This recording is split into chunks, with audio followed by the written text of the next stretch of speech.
Mike, could you advance to the next slide? Yep.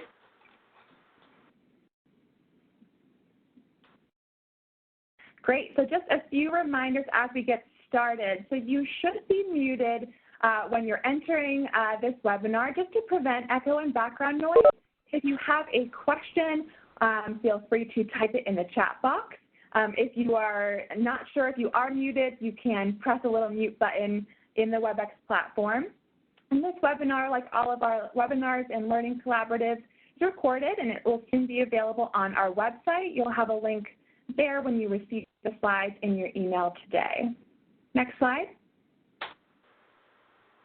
A little bit about our center if you're not familiar. You can look at who we are and our mission, but you can also stay connected with us after the webinar. We're now have a full-time communications coordinator, so we're very active on Twitter and LinkedIn. You can see our website in our email below if you want more information about training and technical assistance services we can provide. Next slide. I want to briefly introduce you to today's presenters before they take it away. So our panel today is Dr. Michael Carvalho. He's the Assistant Dean of Interprofessional Education and Clinical Affairs at the Massachusetts College of Pharmacy and Health Science University. We have Dr. Medha Munshi, who's the Director of Joslin Geriatric Diabetes Programs at Beth Israel Deaconess Medical Center. We have Dr. Elena Toschi, who's the Instructor of Medicine at Harvard Medical School. And finally, Dr. Nikhil Sangave, who's the Clinical Pharmacist at the Whittier Street Health Center. So they're going to take it away and first talk about the objectives of today's webinar. We will have time for questions at the end. So again, I encourage you to type any of your questions or comments into the chat box throughout the presentation, but we'll also dedicate some time at the end for discussion. You can take it away, guys. Thank you. Thank you, Ariel, for organizing this. I want to thank everybody for coming. Good afternoon. My name is Dr. Nikhil Sangave. I'm a pharmacist here. So let's just talk a little bit about the objectives. What we're going to talk about today involve, the medical complexities involved in the treatment of type 2 diabetes, the importance of medication reconciliation in the transitions of care, some certain skills that we'll be emphasizing are motivational interviewing as a means of improving medication adherence, and this is especially important in the elderly patients who are have a morbidity of type 2 diabetes. And then finally, we want to utilize a clinical pharmacist, what we can do as pharmacists to help out in a community health center to help medication treatment monitoring. So I'm going to hand it over to Dr. Toschi and Dr. Munshi to kind of lead you through a case, and then we'll talk about some of the tools and strategies we have to help manage the case of Mr. G. Thank you, and I'll go over the case, and we'll pause once in a while and kind of raising some questions that then Dr. Munshi, Dr. Carvalho, and Dr. Sangave will help to think how we could have done better. So it's the case of Mr. G. He's a 84-year-old man with type 2 diabetes, diagnosed 15 years ago.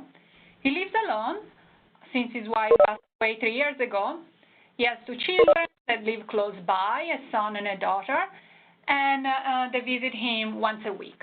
So again, an 84-year-old gentleman that still lives at home independent. Next, please. Next slide. Thank you. So as we know, many of the subjects in this age group that they have diabetes have also other comorbidities as essential hypertension, hyperlipidemia, atrial fibrillation, and osteoarthritis, and insomnia for our Mr. G. And because of all these multiple comorbidities, we have also polypharmacy. And let me read and go over the medication that he's taking and try to highlight some of the potential side effects that these medications carry over. So for diabetes, taking metformin and glipizide. Metformin is very well tolerated most of the time and does not trigger hypoglycemia despite it's a glucose lowering medication. It can be challenging and for kidney impairment that can happen in this age group and should stop if kidney function is below a GFR of 30.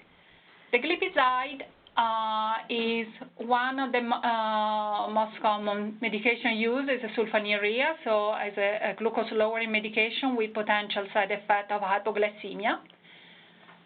So you should keep that in mind. They're both oral medication. The subject does not need really to monitor, it just needs to take them as prescribed by the physician. Then there are the blood pressure medication, and it takes several, the metoprolol, most likely also for the heart rate control, hydrochlorothiazide, that is a diuretic, so in case of dehydration can worsen the dehydration and can make the blood pressure even lower, the lisinopril.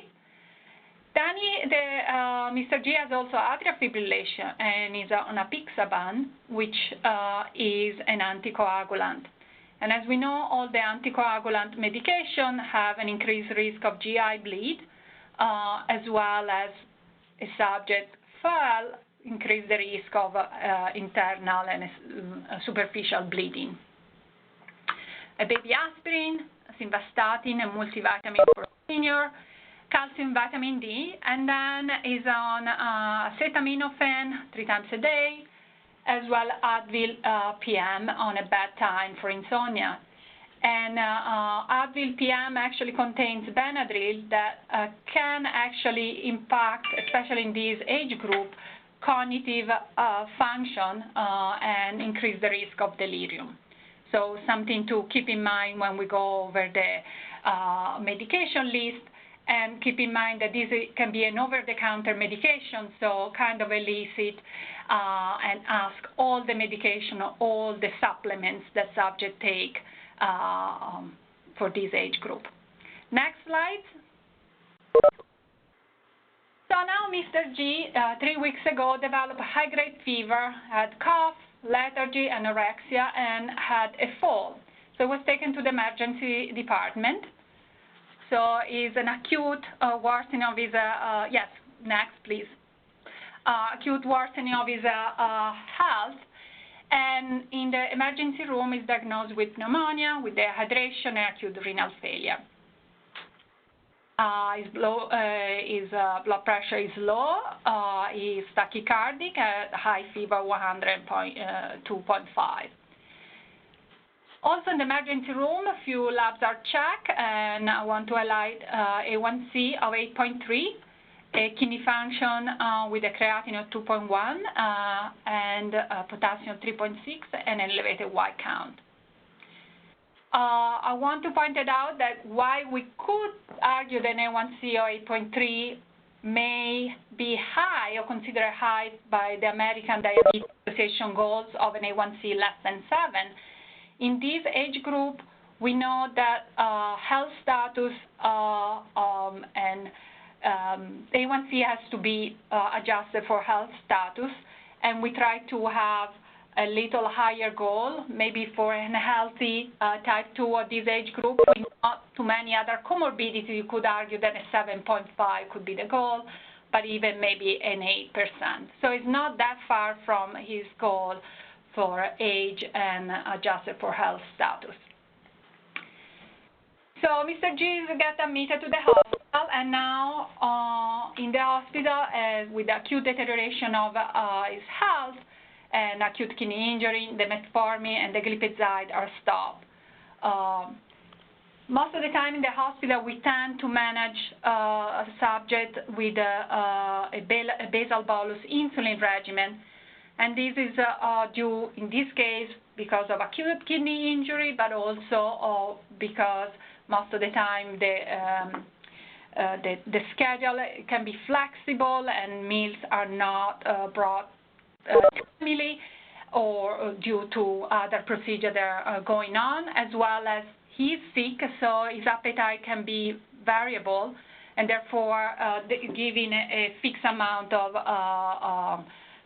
glucose-lowering medication may not be the best. as all the basal bolus regimen, they need to be checked finger stick at least 4 times a day and decide the amount of insulin to give for boluses. His blood pressure is also low, and so the lisinopril and the metoprolol, the lisinopril stop and the metoprolol is decreased to 100 milligrams daily. Next. So now the antibiotics and the hydration are taking effect, and Mr. G is feeling better. His appetite is improved. His temperature is going down. His blood count is normalized. He's still not feeling up to prior to the admission. He's weak and unsteady, and we know that in elderly getting better and recovering is take a little longer time than in a younger individual. Kidney function is improved, but not back to baseline. At this time, the hospital staff calls the physical therapy team, and Mr. G is evaluated, and it's decided to transfer him to rehab to continue his recovery. Next. So he's discharged from the hospital, and before leaving the hospital, his kidney function is 1.6, BON 28, and white blood cell count is 6.5. So it's getting better, but kidney function is not back to baseline. Next. So now it discharges from the hospital to the rehab. And as medication, is still on basal bolus insulin with a sliding scale for mealtime insulin, metoprolol, hydrochlorothiazide, and lisinopril, still the apixaban, the aspirin, the simvastatin, and all the other medication get resumed. Now, as the hospital staff, the hospital staff is standing on a basal bolus to the rehab, still a monitor or place where the staff in the rehab can perform the finger stick, decide the amount of insulin to give, but should, in this case, the hospital staff raise and advise the rehab team that the subject came in on an oral medication for his diabetes treatment, and maybe if his kidney function improve, we should consider going back to oral medication rather than continuing a basal bolus therapy. Next.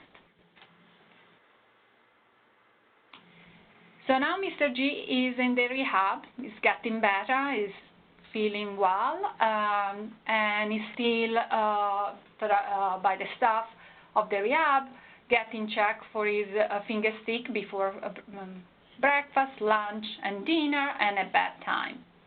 And what can we notice is this finger stick are quite variable, 80 to 160 fasting in the morning, and they tend to trend up throughout the day. And you could argue that is with a very wide range from pre-dinner 180 to 300. And this could be due because the bolus insulin is not set correctly, but you could also argue that it's because Mr. G not every time eats the same amount of carbs, or his appetite is variable, and this can happen especially in a situation of recovery.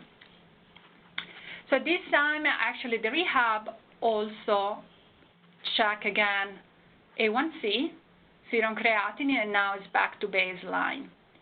So should now the rehab, before sending him home, consider it to simplify his regimen, since his kidney function is back to normal. Let's see how it goes. Next. So actually, Mr. G is sent to home, and is sent to home on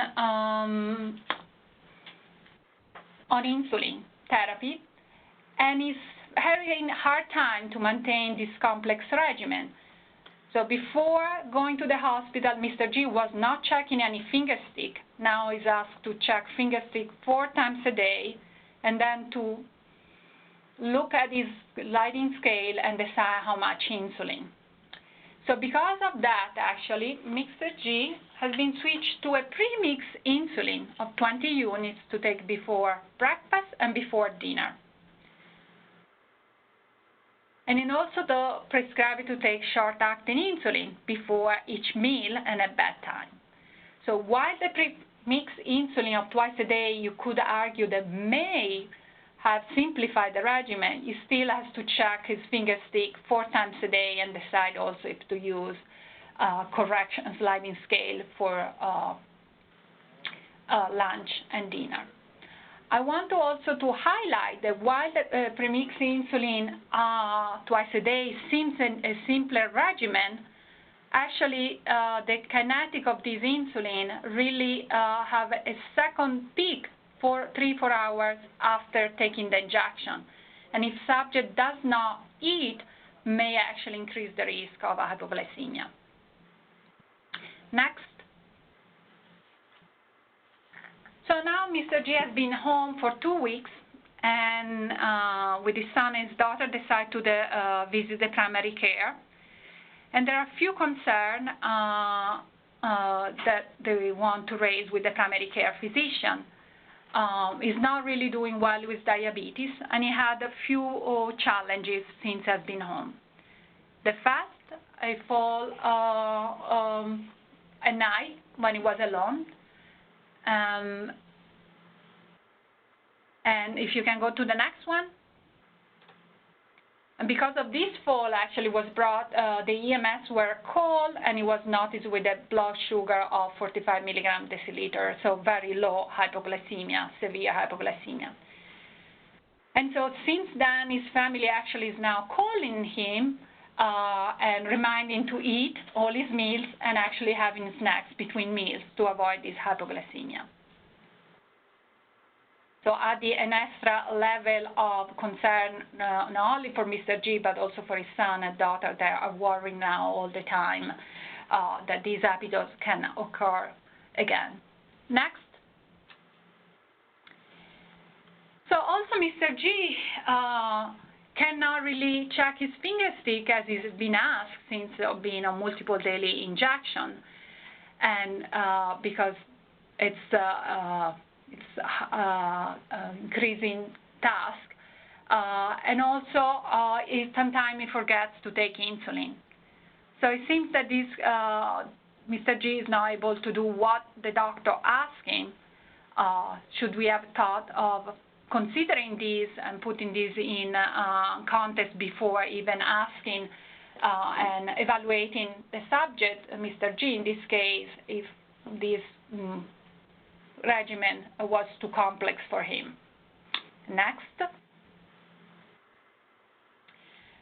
So the third concern is that actually has been, since he had fallen, he's now afraid to go for his daily walk that he has been used to do before hospitalization.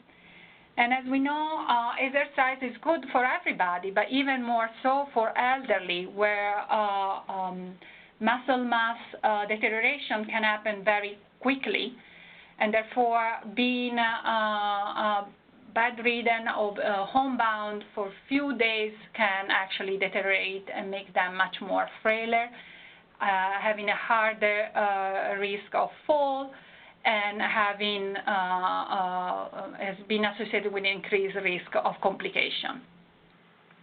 He also noticed that he's more forgetful and confused from this time to time. And you could argue, is getting forgetful because of his age, or are some of the medication, like the insulin that is creating a hypoglycemia, or the blood pressure medication that are giving in hypotension, that actually trigger this forgetfulness and confusion. So because of all this concern, actually his family is thinking to move Mr. G, that has been living in his home for the last 50 years or so, to a supervised facility, completely changing Mr. G life, and this needs to be considered, but could we avoid that? What could we have been done managing his better? So I'll pass now to Dr. Carvalho, Dr. Sangave, and Dr. Munshi, and maybe they can help us to think about how to manage this better. All right. Thank you, Dr. Toschi. Appreciate that. So now we're going to kind of, before we go back to the case of Mr. G, we're going to kind of delve into some of the strategies that we have, and we're going to have to talk a little bit about some definitions and some theory behind it, but I promise we'll get right back to the case as well. So let's jump right into it. So according to the CMS, the definition of transitions of care is any kind of movement that a patient has from one healthcare setting to another.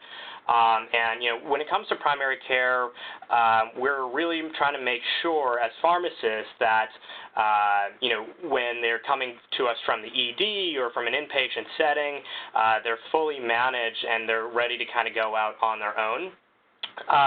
But at the same time, when we see them in the primary care setting, we want to make sure that the patient has the right follow-up. And so if we're seen after an ED visit, it's usually from, acute hyperglycemia.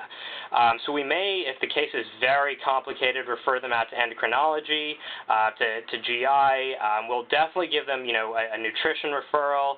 Our clinic is unique in that it offers even a gym and trainer. Wanting to make sure they have good dental care, ophthalmology consult, podiatry, and making sure that their PCP is fully in the loop of what's happening throughout the care plan. And, a lot of what happens, what we've been seeing is that, sometimes providers will make all these referrals, this laundry list of referrals, but then there's no actual line of communication.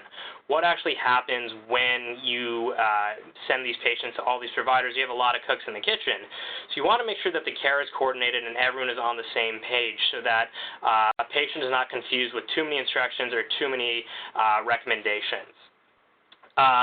Ultimately, our main goal should be preventing a patient and transitioning them back to an inpatient setting. So we don't want them to go back to the hospital, whether for hyper or hypoglycemia, because again, the higher the acuity, the increased cost for the patient, and the decrease in their quality of life. So what does it mean for a pharmacist to kind of what is their role in transitions of care? Let's talk about that. So the first thing is medication reconciliation. The next thing that we do is help with medication access.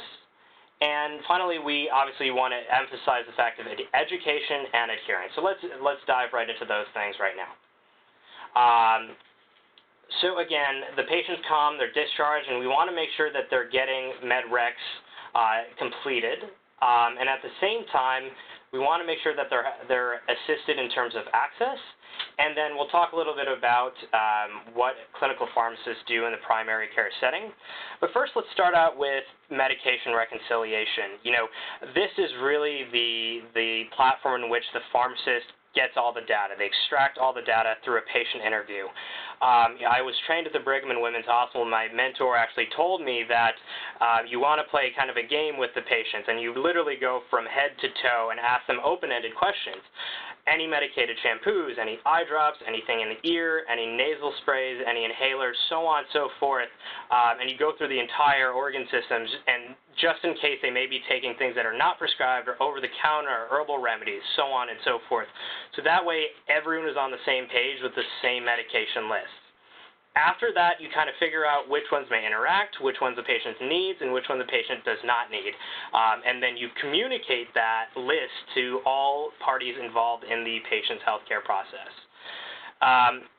The next thing is medication access. So I work at a community health center serving very underserved patient population, and a lot of the time they can't get access to the more expensive medication. So we need to make sure that they have access to the best medications. We're working with insurance companies and working with PBMs to have access to all the medications that they need. And then the next thing is medication education and adherence. And I think that those two things really go hand in hand. Because if a patient doesn't really know why they're taking a medication, they're most likely not going to take it. So, one thing that we always do, pill boxes, alarms on phones, or just alarms in general really do help patients out a lot.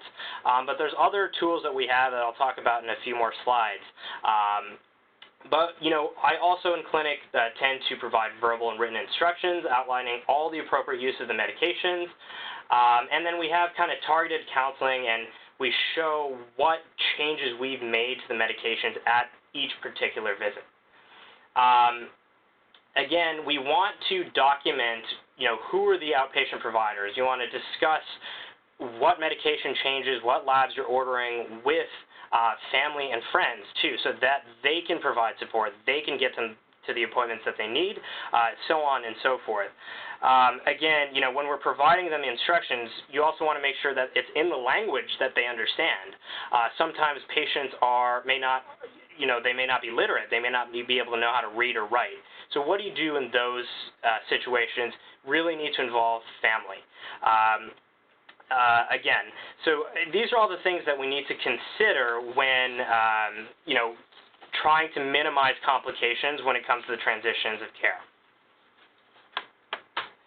So again, this is just here for completeness' sake, but the AHRQ really defines MedRec as it's a complex process, obviously, but we're trying to use it to detect and avert medication discrepancies and avoid a large number of adverse drug events.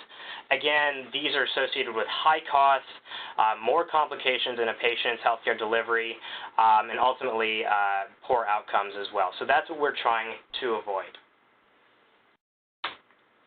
So let's talk a little bit about medication reconciliation specifically. So I just included a little bit of a table here.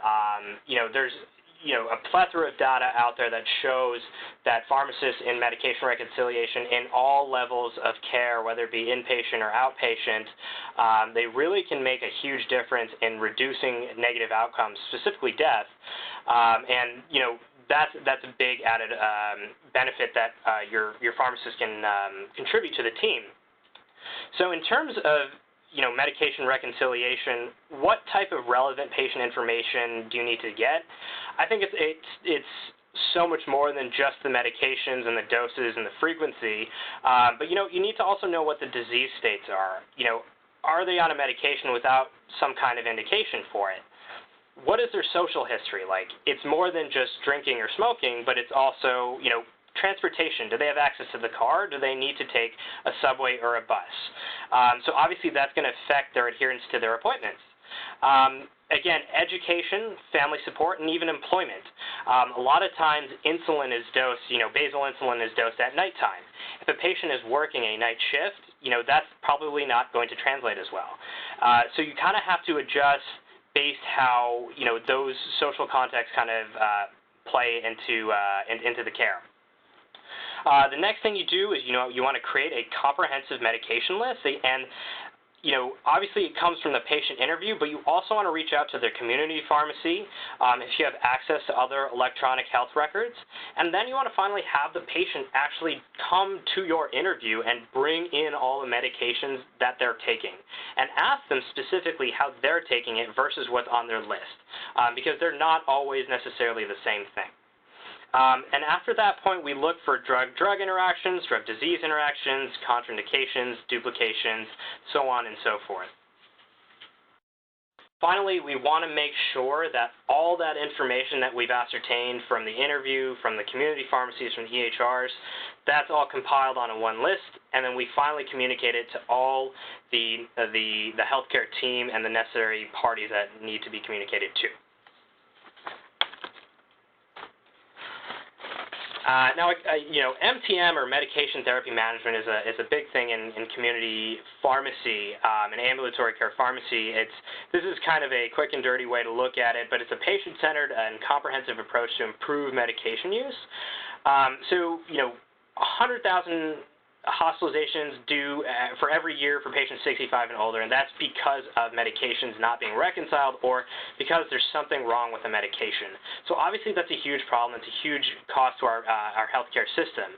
And then there's 4 main medication classes that make up 2/3 of those admissions, and 2 of those medication classes are insulin and oral hypoglycemic agents. So if we're in the field of diabetes or in endocrine or, primary care even for that matter, these are highly prescribed medications, and we can definitely be the steward of controlling these adverse events. So what exactly does the pharmacist do? How do they help?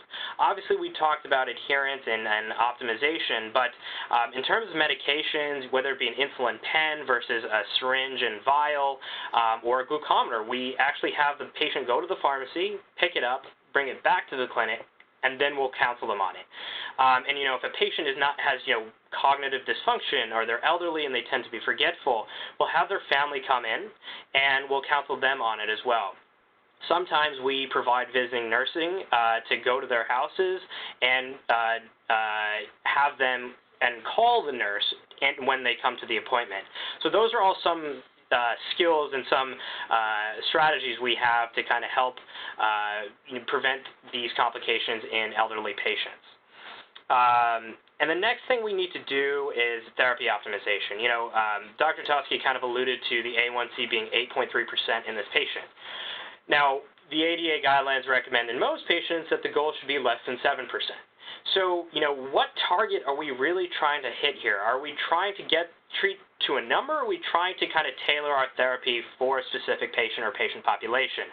So we need to make evidence-based goals, and we need to use, our own judgment as well, because if a patient is, getting blood sugars and having to be hospitalized with blood sugars of 45, then we know that maybe we're being a little bit too aggressive. So those are considerations that we also want to keep in mind as well. All right, so now let's go back to the case of Mr. G and see what we can do in terms of those strategies that we just talked about to incorporate in the case. So first and foremost, the first concern was hypoglycemia. So hypoglycemia, obviously the patient was admitted to the hospital with a blood sugar of 45, had to be sent off in an ambulance, and obviously that's extraordinarily problematic, not to mention traumatic for the rest of the family too. So like I alluded to, we may want to be less aggressive with their goal. We may want to increase that goal to maybe less than 8% so that we can avoid those low blood sugars. And then obviously as pharmacists or even healthcare providers in general, we may want to adjust their medications. Sliding scale insulin tends to be very complicated for patients with normal cognition with, of middle ages, but when you're elderly and you have cognitive dysfunction, that can be even more problematic. So what we need to do is kind of consider adjusting that, and same thing with the premixed insulins. It may not be the best thing to keep this patient on. Not to mention they'll have to keep testing their blood sugars. They'll have to keep a log of that and then keep reporting that over, even if they remember to do so.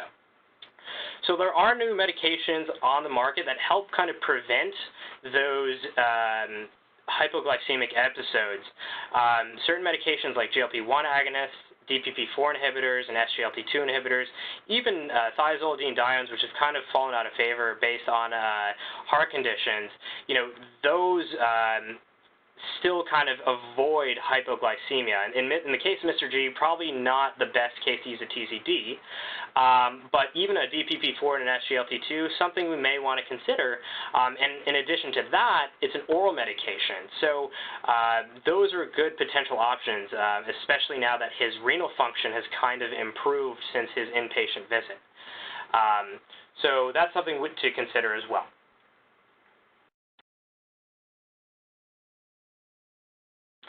So the next concern we had was, adherence to medications and the self-monitoring of the blood sugar, or SMBGs. So again, checking blood sugars every day it's very cumbersome, it's very tiring, people complain of the pain, or they just forget. So these are things that we need to kind of consider as well. So one thing we can do is involve the family. We can set up a visiting nurse to go in and check periodically with the patient as well. So family, I think it's important to invite them along to appointments, have them, we call them if they can, if they're at work for the day, and literally show them step by step how to set up a glucometer, how to inject a pen, what the dose is if it's too much, and what to do if it is too much, so on and so forth. The next thing is glucometers. There are new glucometers that have been released, such as the Freestyle Libre, and those you don't have to necessarily you definitely don't have to keep checking your fingers every day, but it is a little bit more invasive in the sense that it's in your arm for 14 days. That being said, it may cause a little bit less pain for the patient. All they have to remember to do is to kind of swipe it with a Bluetooth. And so data has shown that over long periods of time, blood sugar data really doesn't help with outcomes as long as they're stable. So once we finally get the patient stabilized and they're reaching the goals that we're setting for them, we can minimize the amount of time that they're checking their blood sugars in most cases.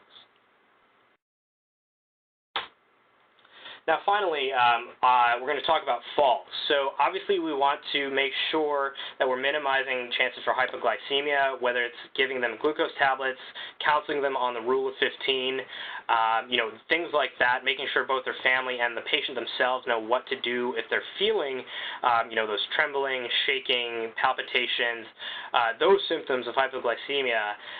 That's imperative when you send them out the door and when they go back home. Now, Dr. Toschi and Dr. Munshi are going to talk a little bit about the cognitive assessment and the assisted living aspect of minimizing falls as well.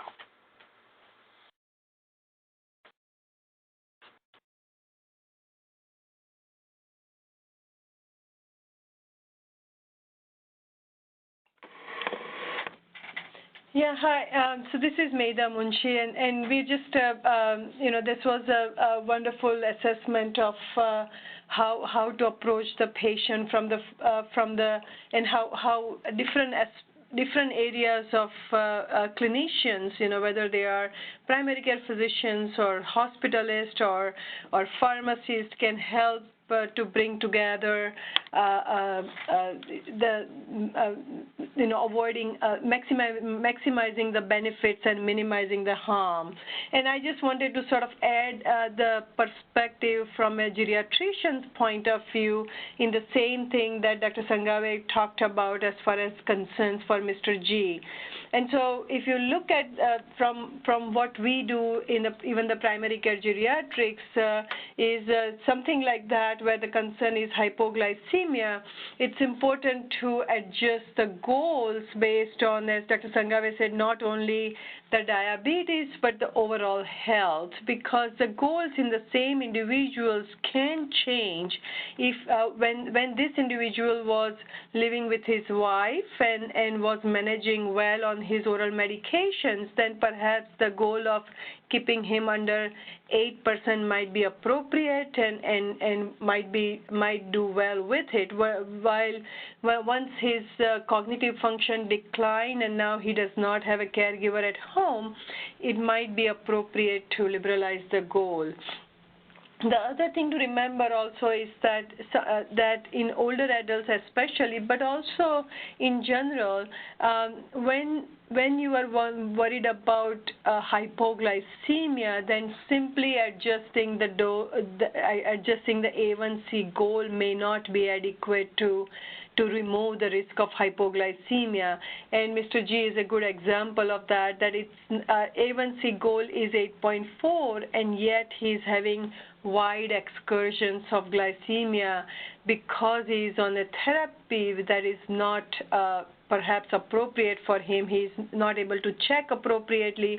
He's not eating well as he needs to do with this insulin regimen. And the peaks of different insulin levels are happening at different times, which is not well aligned with his glycemia. So simplification of the therapy in such individuals individuals have shown to not only decrease the risk of hypoglycemia, but also improve the glycemic control.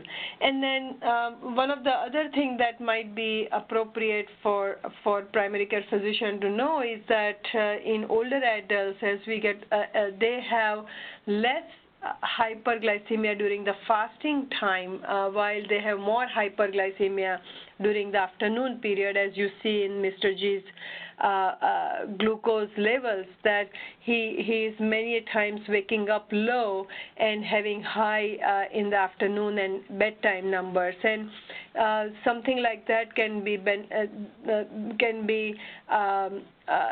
targeted by changing the basal insulin dose from nighttime to morning time, and that decreases the risk of lows in the morning and controls the afternoon glycemic levels better. For the adherence part of it, the monitoring, again, as Dr. Sangave mentioned, that the frequency of monitoring would depend based on what actually we are doing with the patients. If the patient is not in good control and having wide fluctuations in the glucose level, then perhaps doing it frequently through the day may make sense. But as soon as we develop a good strategy to control the glucose levels, then we can decrease the number of times the fingerstick readings needs to be done, which again makes it more likely that the patients will adhere. Many times we would advise patients to check the fingerstick reading once a day, but check it at different times of the day, stagger them. So they come in with few readings before breakfast, few readings before lunch, few readings before dinner, and that way we still get the good pattern of what is happening in patient's life without asking them to have too much of the burden of fingerstick readings. Another thing one can do is help patient be on a long-acting formulation. Many of these medications like metformin and glipizide come in extended release formulation, and one could use that so they have less number of time they take medications and improves adherence. And then falls are particularly problematic. The risk of falls, the way we think about falls is that falls are not preventable. You can simply decrease the risk of fall. And because in geriatrics or older patients, everything is multifactorial, especially fall, the idea is to decrease the number of risk factors for fall. For example, someone who is walking with the help of a walker or a cane has a decrease in vision, needs to go to the bathroom frequently at night. One could think about keeping lights on at night, decrease the frequency of urination, whether it's a type of medications or fluids at night. And then one could decrease also the risk of hypoglycemia, which by what Dr. Sangave talked about, the change in medications, change in strategy, and so forth, that would decrease the risk of falls. Cognitive assessment is important because the cognitive function and decline in cognitive function can interfere with patients' ability to do the self-care. So many of these things we talk about are useful, but if the patient forgets after they go home, or they forget when they have low blood sugars, or how do you treat low blood sugar, then that becomes a problem. So cognitive assessment is one of the parameters by which we identify how tightly the patient should be controlled, and perhaps we ask them to have more liberal goals if they have cognitive dysfunction. Assisted living is not so much as part of the falls, but it requires a different type of thinking process, because assisted living facilities do provide some assistance with instrumental activities of daily living, such as cooking and cleaning and providing meals. However, they do not assist with insulin injections or glucose monitoring. And so people who are living there are particularly vulnerable to a risk of hypoglycemia or errors in medication management when they get acutely ill, develop some delirium like Mr. G has done after going into the hospital. And again, the risk of poor outcome in this population might be higher during that time. And I would give it back to then Dr. Sangave then. Thank you. So yeah, again, I think that falls is a big issue as well. And just to kind of add on to that thought, you know, not only does the patient have hypoglycemia, but we want to consider the comorbidities as well. You know, the patient has risk for hypotension. In fact, when he was admitted, had very low blood pressure as well. So that's something we definitely want to monitor, because oftentimes patients are left on hypertensive or antihypertensive medications, and we want to make sure that both sugar and the blood pressure are being assessed at every single visit. Now, to kind of finish off right now, I wanted to go on about digital health. This is just a quick slide that I wanted to show you that a colleague made of mine. Essentially, there are ways to help improve adherence. There's something called mHealth apps, and they may not necessarily be for an elderly patient, but sort of those who are a little bit more tech savvy, or even for family members who are in charge of their mother or father's health, or a caretaker, or what have you. There's actually a lot of benefit with certain apps. So if you take a look in the top right corner, there's something called Mango Health. It's an incentivized adherence system. It's a platform that you can download on your phone or your new tablet. And essentially what can happen is you list all your medications, and the more you take your medications, the more points you're awarded, and you can qualify for some kind of gift card to Walmart or Target, so on and so forth. So these are kind of some systems that are really kind of changing the way we practice a little bit. And they're definitely tools you can use on the App Store or the Google Play Store to kind of help your patients manage their medication. So another kind of tool in our arsenal as well. And then finally, I want to just talk a little bit about smart connected devices. This is getting a little bit more advanced, but companies such as eSista, they are having a fully connected system where the insulin pen detects fluctuations in temperature. It lets you know how much insulin's been injected, and it can help check. They have a glucometer that's also connected, and it all kind of connects onto one app and one portal, and then all that data can be encrypted and sent over to the provider so that the provider has real-time data. So this is kind of the next trend and the next innovations of where diabetes is kind of being moved in towards, and a lot of the big players like Lilly, Novo, and a lot of different companies are moving into this field, and they're developing things for monitoring blood sugar, medication adherence, even insulin calculators. And obviously, there are things like Fitbits that help with exercise and nutrition management as well. So with that, I want to turn it over to Dr. Carvalho, who's going to talk to you a little bit about interviewing strategies. Thank you very much. My name is, again, Dr. Michael Carvalho, and I'll be talking a little bit about using motivational interviewing to assess non-adherence to treatment. And actually, these are techniques that have been well researched, and there's a lot of data to support that motivational interviewing does improve not only the adherence to treatment, but also patients' opinions and responses to treatment, patient outcomes. So a lot of this data was supported in the reference list that I'll give you at the end of the slides that you can look up that will be able to underscore the importance of motivational interviewing. So let's just look at this slide and see how we can use motivational interviewing, or MI, to assess non-adherence. Really, it's important to understand the patient's difficulties with treatment in general. we focus on medication adherence, but a lot of times the medication adherence is a reflection on what the patient thinks of treatment in general. So if he feels, especially in older patients, if they feel that their treatment is too complex, it's beyond them to comply with it. Basically, if the treatment opinion is such, that will affect adherence to medication and also other treatment modalities.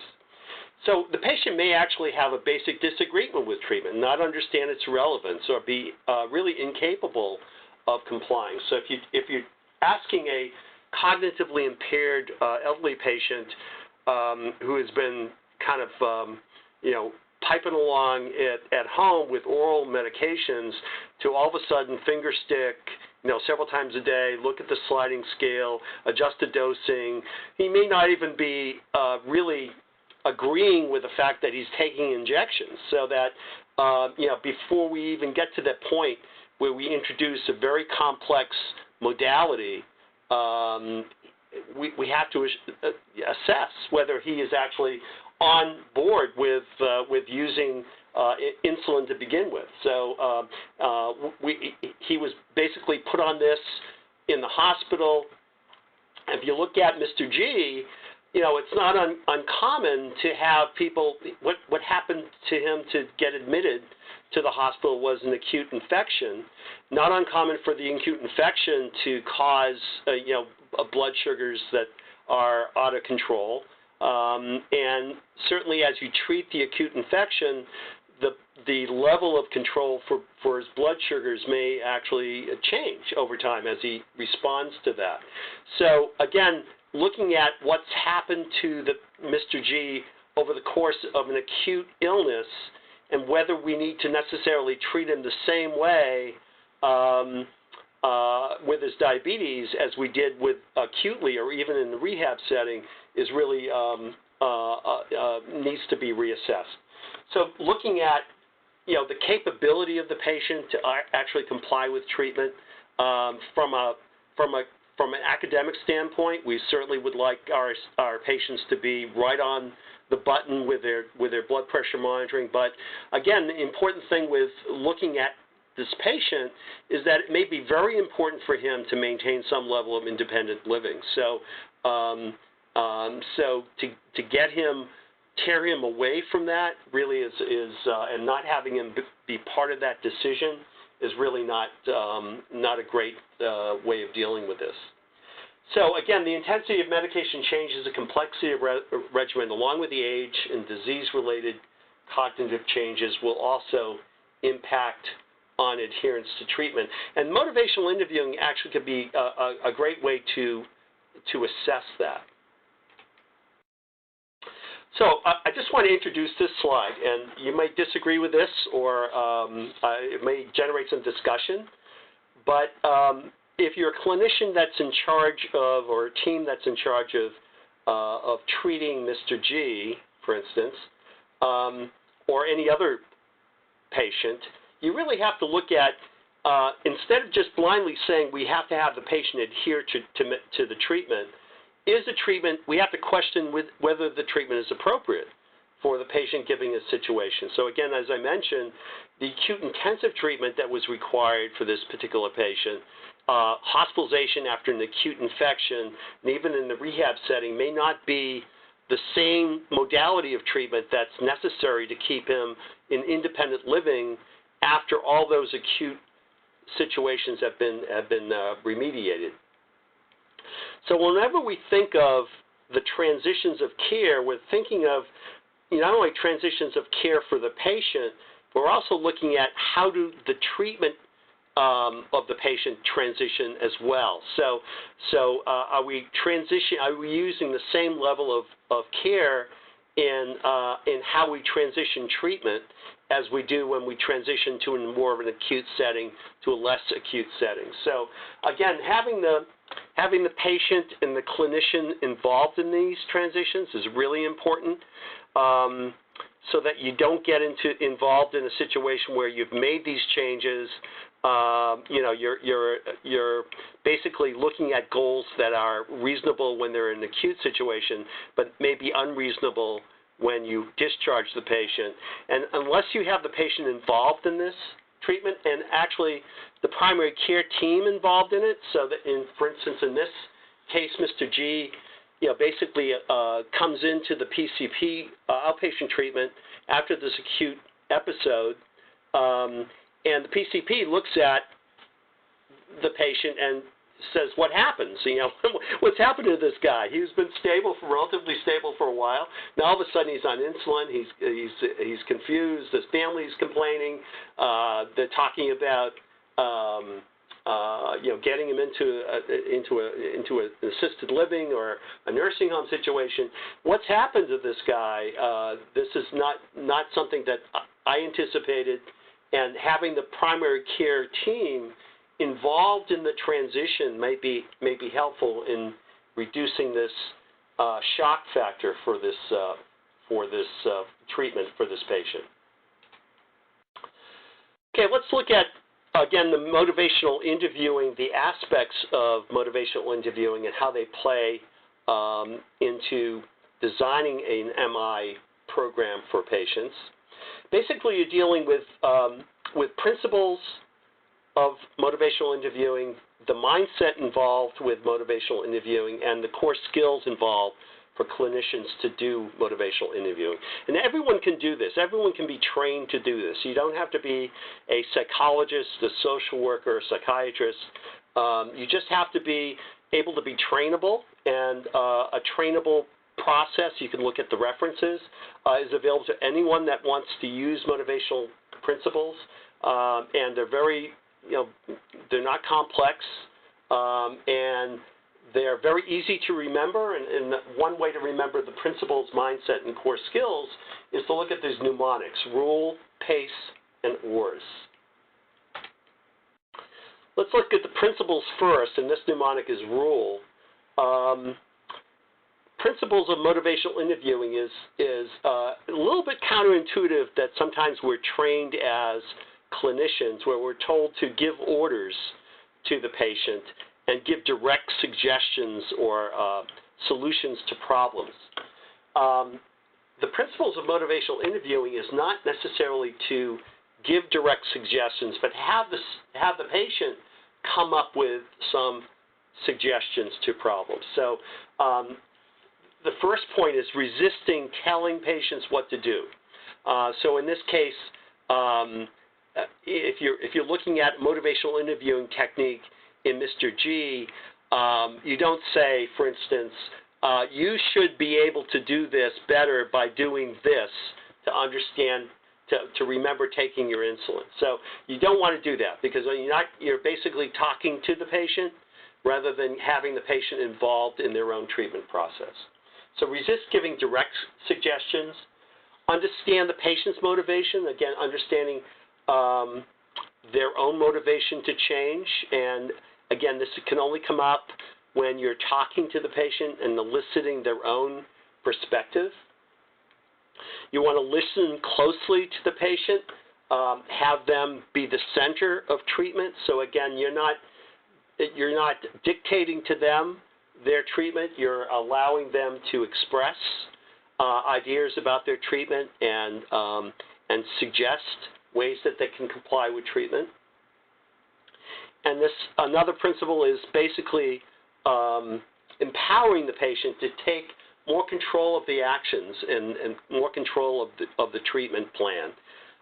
So that, again, that's been shown that if patients don't feel that they're part of the treatment plan, they're less likely to adhere to the treatment plan.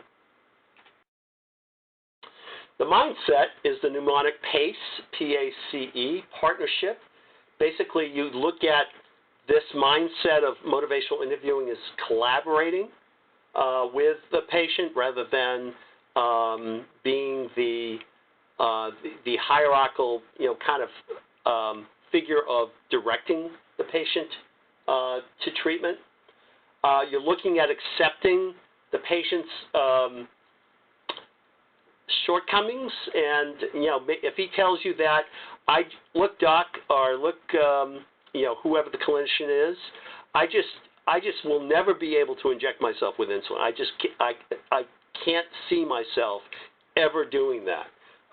Instead of saying, well, you have to do it, this is what you have to do, it's sort of like accepting that and saying, okay, I understand that you have issues with that, and let's see if we can work together to take that into consideration to develop a treatment plan that may avoid, having to do that if you feel that strongly about it.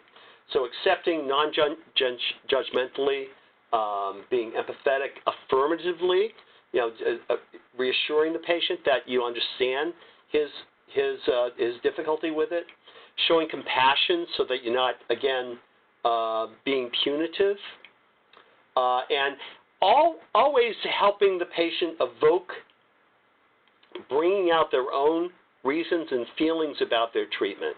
So when the patient comes up with plans or ideas, and they don't have to come up with a well-defined plan, but just understanding that you're evoking responses that are coming out of the patient, and you're using those to outline a plan. So when a patient comes up with some responses, it's always better to use the patient's own words to develop a plan rather than, again, avoiding even asking about that.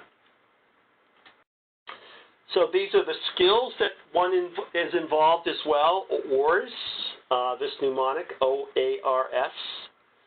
And this is extremely important to use as a skill set for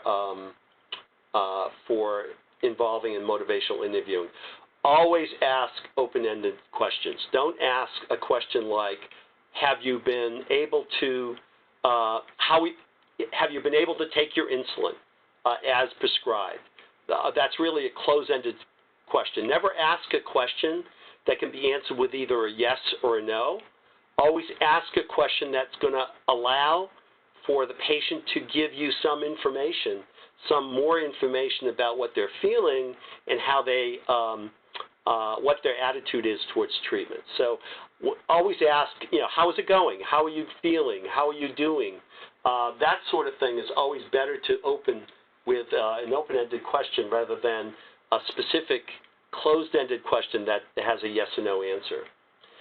Whenever you do get answers that are positive, always affirm that. Recognize good intentions. Recognize good efforts. The affirmation part of that will also enhance your ability to have the patient be part of that treatment process. Reflective listening is basically listening in a way that you can show the patient that you're listening by reflecting their words back to them. So when you're listening to them and they're saying something, you say, so you're saying this is what you're thinking when you're faced with this issue, and so that you're reflecting it back to them and having them understand that you're listening to them and you're actually using their thoughts and words as part of your plan. And then summaries. You want to, at each step, again, the simple steps are important, not necessarily wait until the end of the plan where it's maybe more complex. With each simple step, encapsulate the conversation, offering it back. So you're telling me then that you're rather be more comfortable taking oral medications for your diabetes. Is that correct? And get that or is that my understanding of what you mean? That sort of questioning is really important to establish a summary to go on to the next step. So do that at each simple step as well. So what are the advantages of MI and the elderly and cognitively impaired? Well, if you're asking the patients about their thoughts and having them speak to you and using language and eliciting their reflections, you really are in a good position to see how cognitively impaired the patient is. If the patient's not able to give you their attitudes or their opinions or having a reflection on what you've been talking about, that's a good indication that there's significant cognitive impairment that might necessitate a more drastic change in your plan. Since you're using the patient's own words and language skills to express their opinions, you're assessing their words and their language skills. Are they congruent with what you're trying to say? Are they following a process? Since you require patients to evoke their own ideas to determine the readiness for adherence, rather than responding to commands, you're actually you're assessing their ability to determine their ability really to adhere to a treatment schedule. And in this way also, you're breaking down a complex, potentially a very complex treatment plan into much more simpler steps that are going to be easier to understand. And again, you're summarizing each step before you go on to the next step. And then at the end of the plan, summarizing each of the individual steps. So it's a great way to not only assess whether your patient is able to comply with a plan, but also to assess whether they have any level of impairment as well. So the last slide is the reference list for all our slides for both motivational interviewing and transitions with care and treatment options. So we can stop there. And so we're going to give it back to Ariel right now. Thank you so much to our panelists. We do have plenty of time for discussion. As you can see on the slide, there's a chat box feature that we've mentioned before. If you have questions for one or all of our panelists, you can type that in now. Since we have a lot of callers, we're not going to unmute folks because we might have too much going on. You can raise your hand as well if you would rather ask your question over the phone, and we can unmute you individually. So we'll leave it open just for a few minutes for questions, knowing that folks could be reflecting on this fantastic presentation that they just viewed. We'll come back in just a minute or two to read any of the questions in the chat box.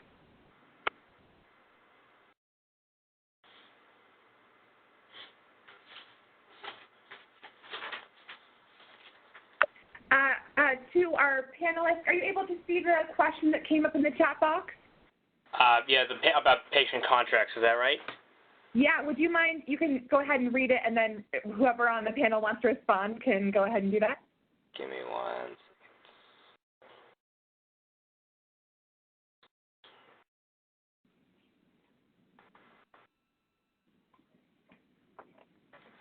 If it's helpful, I can go ahead and read it. The question is there any evidence for use of patient contracts to increase or influence medication adherence?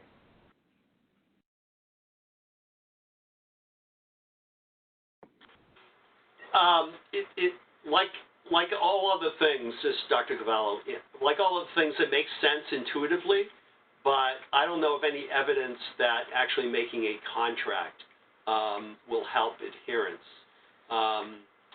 It's sort of like with a pain contract that you agree, not to misuse the medications, and people just sign. So, I mean, if the contract becomes just a piece of paper, it's probably not going to do much. I think rather than go through a contact process, I think looking through the interviewing process and getting verbal communication with a patient makes a lot more sense, because you're basically not giving them something to sign, but you're giving them the opportunity to be part of that plan, to be part of that developing that plan. So I myself have seen, I worked at LA County, and I believe in the hepatitis, I worked in hepatitis clinics, and what I believe what they did in order to ensure adherence, because the medications were so expensive, and it's an 8 to 12 week course usually, they would have a contract, and they'd only give the patient a certain amount of supplies so that they would come back at the necessary labs and get the necessary medications, that they could be periodically followed up. Unfortunately, in diabetes, I've never seen anything successfully implemented like that, and it's a little bit difficult, especially, if a patient needs a rapid-acting insulin, if their blood sugar is too high, can we say, how is that going to affect, whether or not they get their medications or not? But I've never seen it actually implemented in diabetes or anything like that. And from the clinical perspective, this is Medha, Munshi. What I would suggest is that to an extent, everybody, but especially in older population, it's probably more effective to look for why they are not following what you are asking them to follow. Majority of the time, older adults are fairly cognizant of the fact that if they don't take care of themselves, they are not going to do well, and they do want to improve their health. So if they are not doing or they are not adherent to the strategy or the medications that we are giving, then perhaps looking around to see what else is going on. Are they having cognitive dysfunction that is not recognized? Are they depressed? That's another thing about Mr. G, that when they are living alone, even though the kids are in the same area, many of the some of this what so-called geriatric syndrome, such as the cognitive dysfunction or depression, remain unrecognized. They try to hide it because they are worried that if the kids know about that, they are going to ask them to go to a nursing home. That's exactly what happened in this situation. So looking for what else is going on in patient's life and then adapting our strategy so that they can do what we are asking them to do might be a better approach in this situation. Okay, wonderful. Are there any other questions from the group? You can type them into the chat box, or are there any other final thoughts from our panelists?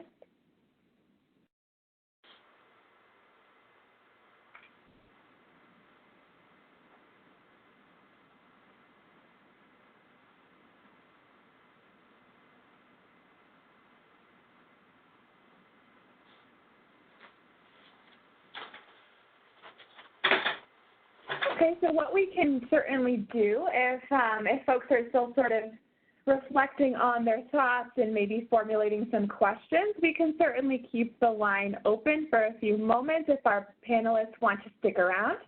Okay, I see a question. Will we receive a copy? Yes, so you should be receiving just in the next few minutes a PDF of the slide deck and a survey that we'd like you to complete. A quick and easy survey would be great to get your feedback that will help inform future training and technical assistance activities.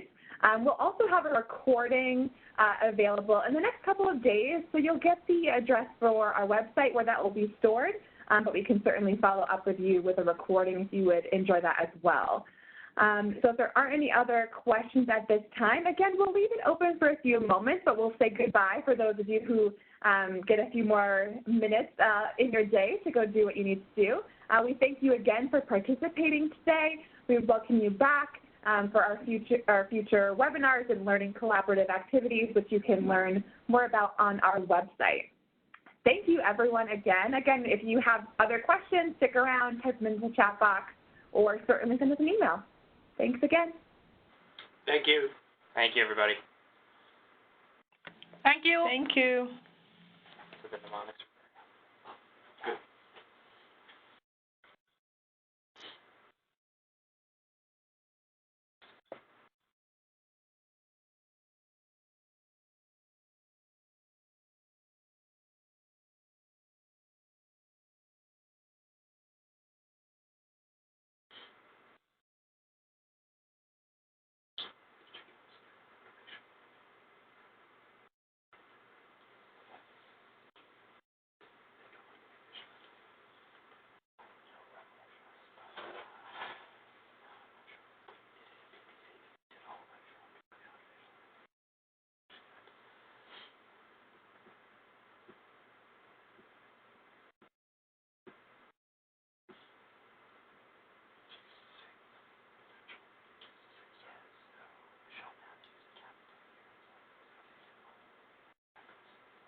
All right. Ariel, we good to go?